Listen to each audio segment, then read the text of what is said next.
I'm standing at the burial lot of the Ward family. There used to be two plaques.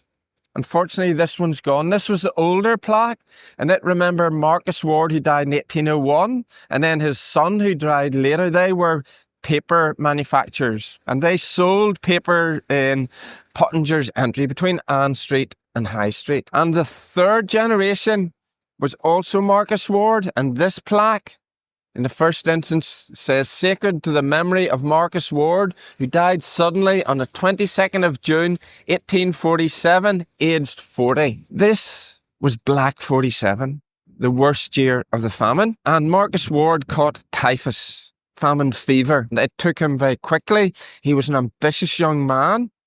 He had moved the company from manufacturing paper to actually printing. He was a very ambitious man, and that ambition passed on to his family, who took over the business. So they established a very large premises on Donegal Place, over 4 stories, selling and manufacturing. And they started looking at the new modern printing techniques, and they took on artists as well. In fact, there's one lovely portrait of Marcus Ward by Felice Piccioni, an artist, an Italian artist that he employed. And they moved from Donegal Place to the Royal Ulster Works on Dublin Road, which was the biggest printing factory, I believe, in the world, 1,400 people. And they had a global reputation. They manufactured very high quality coloured printing materials, things like calendars and particularly cards. And this company, possibly more than any other, popularised Christmas cards. Now, these Christmas cards were more like postcards, only they didn't fold, and the halfpenny rate for unsealed correspondence encouraged people then to start sending these to one another. And these early ones, it was all about the art on the front, and the art tended to be nature, flowers, maybe Santa Claus. Surprisingly, they weren't really religious originally, and they proved very popular indeed. And in fact, of course, Christmas cards remain popular to this day, though I guess a lot of them are e-card these days.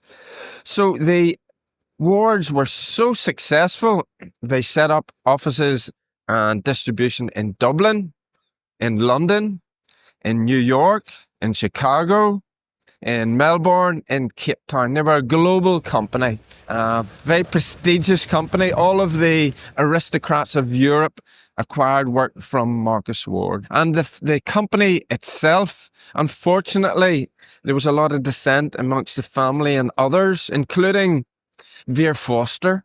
He was a remarkable philanthropist who produced a copybook for children to learn to write. And it was Marcus Ward and co. that printed these. There was a big dispute and a fallout that rumbled on for decades. The company basically fell apart, and it closed in 1899, just on the dawn of a new century. Nonetheless, they had made a real impression, and there's still many of their beautiful print works to be found, and you'll see their illustrations in old books, old posters, etc. They were the first company who actually put their own name on the front of these works as part of their boast. This stuff is good quality. This was produced by Marcus Ward. So we're lucky we still have one stone here to remember this remarkable company and this remarkable man who started it all, Marcus Ward.